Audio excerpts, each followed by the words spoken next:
अस्सलाम वालेकुम रहमतुल्लाह। दोस्तों, सानिया साहिवाल ने पूरे पाकिस्तान को गम में मुब्तला कर दिया है। 19 जनवरी को लाहौर से बूरे वाला शादी में जाने वाले खलील, उनकी बीवी, उनके 4 बच्चे और उनके दोस्त जीशान को क्या मालूम था कि दहशतगर्दी के शुबे में सीटीडी के एहलकार इंतहाई सफाकी और दरिंदगी के साथ साहिवाल के करीब उन पर गोलियां चलाकर उनको मौत के घाट उतार देंगे। और हद तो यह है कि उनकी 13 साल बेटी अरीबा पर 6 गोलियां चलाई जाएंगी। 6 गोलियां। एक बेटा और 2 बेटियां बच गए। बच तो गए साहब, लेकिन मेरा मानना यह है कि वो भी उनके वालिदैन के साथ कब्र ही में उतार दिए गए। मुझे नहीं मालूम कि जीआईटी के हद में रिपोर्ट क्या होगी। मैं नहीं जानता कि इस केस का मुस्तकबिल क्या होगा। शायद वही जो होता आया है, लेकिन मैं ये जरूर जानता हूँ कि एक हंसता बसता घर मुकम्मल तौर पे उजाड़ दिया गया, बर्बाद कर दिया गया, तबाह कर दिया गया।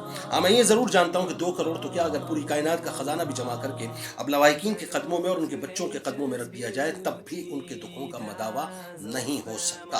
हदीस शरीफ में आता है कि अल्लाह के नजदीक पूरी कायनात का खत्म हो जाना भी किसी शख्स के नाहक कत्ल से हल्का है। मुझे नहीं मालूम कि सुप्रीम कोर्ट ऑफ पाकिस्तान इस केस पर सुमोटो एक्शन लेकर कोई इंसाफ करेगी कि नहीं, लेकिन मैं ये जरूर जानता हूँ कि हदीस शरीफ में आता है कि कयामत के दिन लोगों के दरमियान सबसे पहले खून रेजी का फैसला सुनाया जाएगा और कातिल को वासिल जहन्नम कर दिया जाएगा। याद रखिए साहब, रियासत मदीना तो वो है कि जहां बकरी का बच्चा अगर फुरात के किनारे प्यासा मर जाए तो उसका खुमियाजा हुक्मरान के सर है। दुआ कीजिए कि अल्लाह ताला मकतूलीन की मगफिरत फरमाए और लवाहिकीन को सब्र जमील अता फरमाए। आमीन। इस वीडियो को जरूर शेयर कीजिएगा। अस्सलाम वालेकुम।